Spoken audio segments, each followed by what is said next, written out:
Livro dos Espíritos, Esperanças e Consolações. Livro 4, capítulo 2, Penas e Gozos Futuros.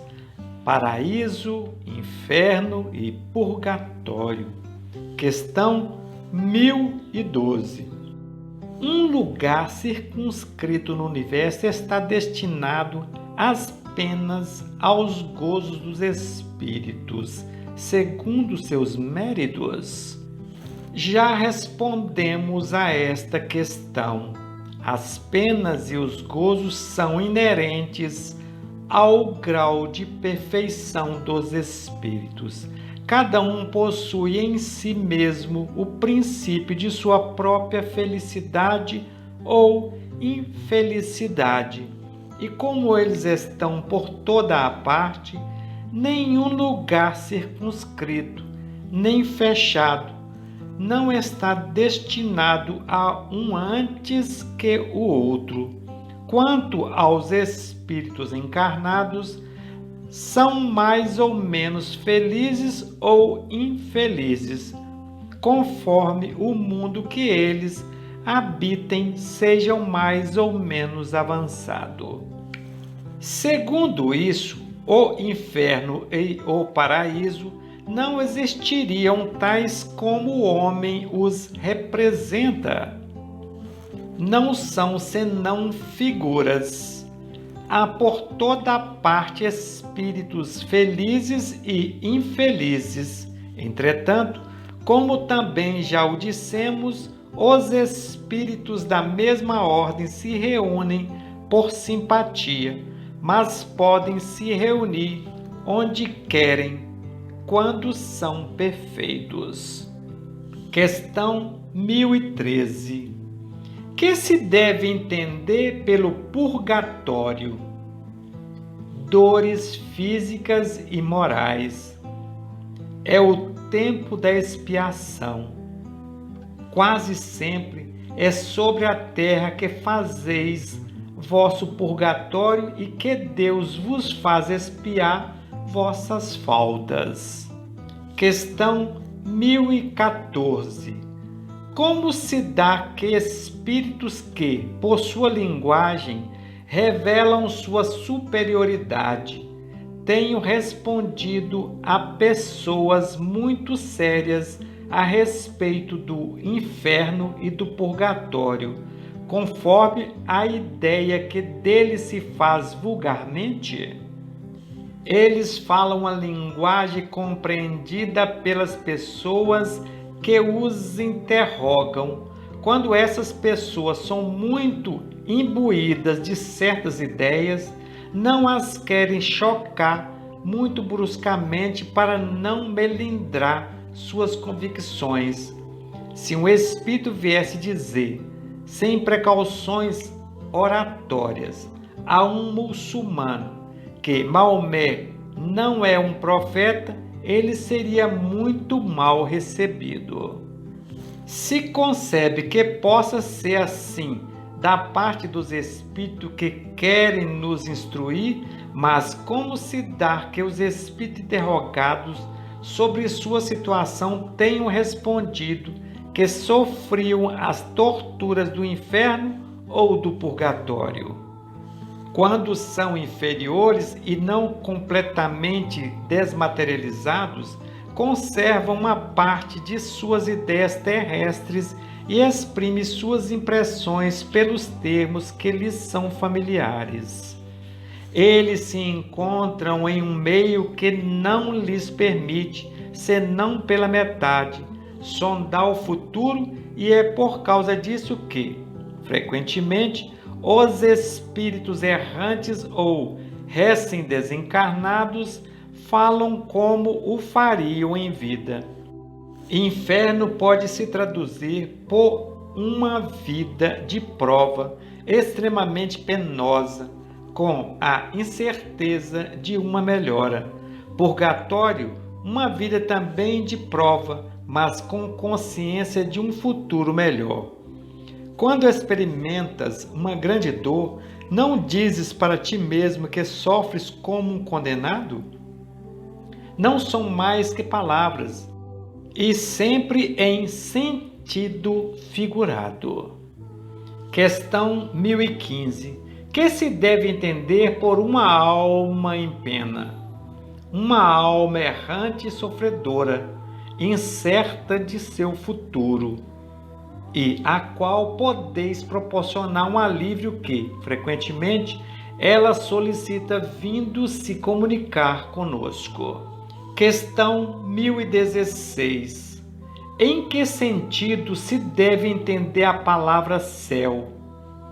Crês que ele seja um lugar como os campos elíseos dos antigos, onde todos os bons espíritos são amontoados desordenadamente, sem outro cuidado que o de gozar pela eternidade uma felicidade passiva? Não.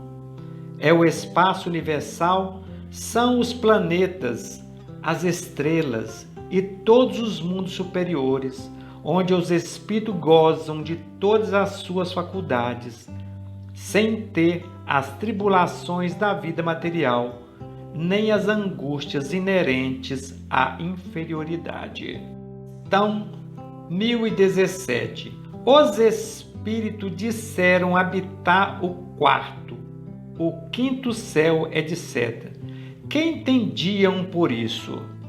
Vós lhes perguntais qual céu habitam, porque tendes a ideia de vários céus, colocados como os andares de uma casa. Então, vos responde segundo a vossa linguagem, mas para eles, essas palavras quarto, quinto céu exprime diferentes graus de depuração e, por conseguinte, de felicidade. É absolutamente como quando se pergunta a um espírito se ele está no inferno. Se é infeliz, dirá sim, porque para ele inferno é sinônimo de sofrimento. Mas ele sabe muito bem que não se trata de uma fornalha. Um pagão teria dito que estava no Tártaro. Questão 1018. Em que sentido é preciso entender essas palavras do Cristo? Meu reino não é deste mundo. Assim respondendo, o Cristo falava num sentido figurado. Ele queria dizer que não reina senão sobre os corações puros, desinteressados. Ele está por toda a parte, onde domina o amor ao bem. Mas os homens ávidos de coisas deste mundo e ligados aos bens da terra não estão com ele. Questão 1019. O reino do bem jamais poderá ter lugar sobre a terra? O bem reinará sobre a terra quando entre os espíritos que a veem habitar, os bons vencerem sobre os maus. Então farão nela reinar o amor e a justiça, que são a fonte do bem e da felicidade. É pelo progresso moral e pela prática das leis de Deus que o homem atrairá sobre a terra os bons espíritos e que dela afastará os maus. Mas os maus não a deixarão senão quando dela forem banidos o orgulho e o egoísmo. A transformação da humanidade foi predita e tocais este momento, que apressam todos os homens que ajudam o progresso. Ela se cumprirá pela encarnação de espíritos melhores, constituirão sobre a terra uma nova geração. Então os espíritos dos maus, que a morte ceifa cada dia, e todos aqueles que tentem atrasar a marcha das coisas, delas serão excluídas, porque estarão deslocados do convívio com os homens de bem, dos quais perturbariam a felicidade. Eles irão para mundos novos, menos avançados, cumprir missões penosas, onde poderão trabalhar para seu próprio adiantamento, ao mesmo tempo que trabalharão para o adiantamento de seus irmãos ainda mais atrasados. Não vedes nessa conclusão da terra transformada a sublime figura do paraíso perdido, e no homem chegado sobre a terra em semelhantes condições, e trazendo em si o germe de suas paixões e os traços de suas inferioridades primitivas. A figura não menos sublime do pecado original. O pecado original, considerado sob esse ponto de vista, se prende à natureza ainda imperfeita do homem, que não é responsável, senão por si mesmo e por suas faltas, e não das de seus pais. Todos vós, homens de fé e de boa vontade, trabalhai, portanto, com zelo e coragem na grande obra da regeneração, porque colhereis centuplicado o grão que houverdes semeado.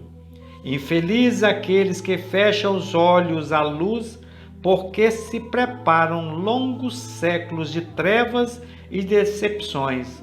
Infelizes os que colocam todas as suas alegrias nos bens deste mundo, porque sofrerão mais privações do que tivesse de prazeres. Infelizes, sobretudo, os egoístas, porque não encontrarão ninguém para os ajudar a carregar o fardo de suas misérias. São Luís.